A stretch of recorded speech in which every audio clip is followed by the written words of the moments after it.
Alright, so I got everything out of their boxes and bags and whatnot, and so let's just kind of go over everything that we have here. So we got some little ammunition pouches, carry pouches for whatever, the little can for oil, for the gun oil, as you can see. I don't know if the lighting is really good here, but it's all covered in cosmoline, which is the grease that they use to pack the guns. These guns, I mean, they manufactured them in the millions, and what they did was they stored them, they packed them in cosmoline, and then they stored them in salt caverns because they didn't want the Germans to get a hold of them. But anyway, going over the things we have the pouches, the oil can, we got the bayonet, which is really sharp and is also covered in cosmoline. We've got some assorted tools for checking your firing pin, and tools for the cleaning of the gun, and then the little pouch that the tools come in. Now if we look at the gun, we'll just kind of start down at this end and we'll make our way down. It's got the 5-round fixed magazine that's permanent. It doesn't come out, it's not removable. We got the rear sights, we got some bands that hold the wood together, and then of course the front sight with the cleaning rod attached.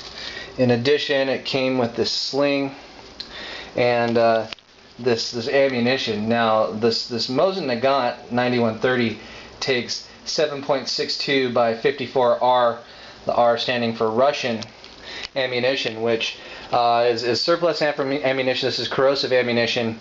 You get it pretty darn cheap. I was doing some searches on the internet, and I found you can get like 440 rounds for under 90 bucks. I think it was about 85, 95, including shipping. So that's kind of everything that comes with it. Now, just to give you a little history about this gun, the Russian model 1891 Mosin Nagant bolt-action rifle was among the earliest military firearms designed to use smokeless powder cartridges. Both rifles and carbines, using the design by the Imperial Russian Army Colonel, his name was Serge Mosin, and Belgian arms maker Emil Nagant.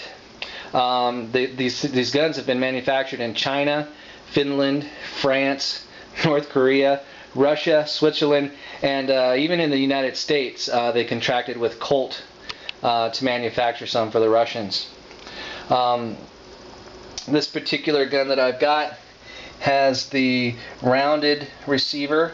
Some of the earlier models featured an octagonal shaped receiver. Those are kind of considered collector's items.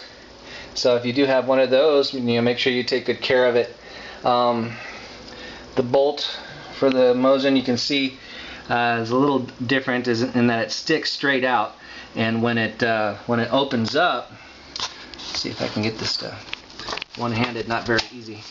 But when it opens up, of course, it sticks straight up. So obviously you're not going to be putting a scope right here. In fact, most people, when they put optics on these Mosins, they take out these front sights. There's some pins here, kind of hard to see with the cosmoline, but you just kind of pop those out, and you can mount assorted rails and stuff on there.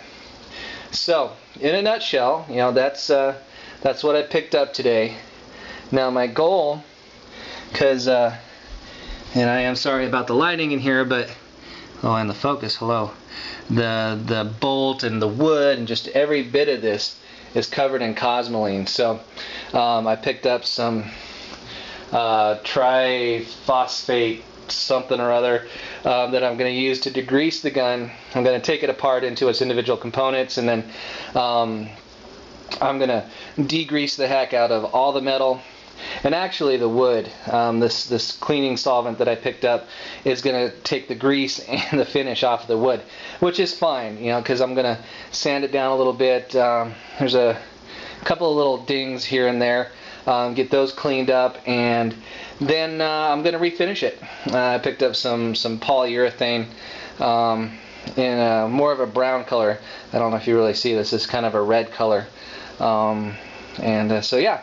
My next video is going to be about the degreasing, and I know there's probably a ton of these videos out there for this gun because it's a pretty popular gun.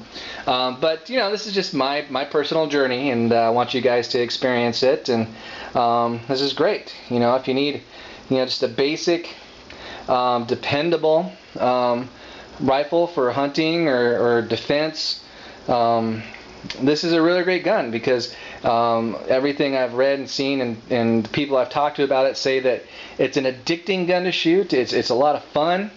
It's accurate even without a scope, and the ammo is really cheap. So this was my unpacking of my Mosin Nagant 9130. Thanks for watching.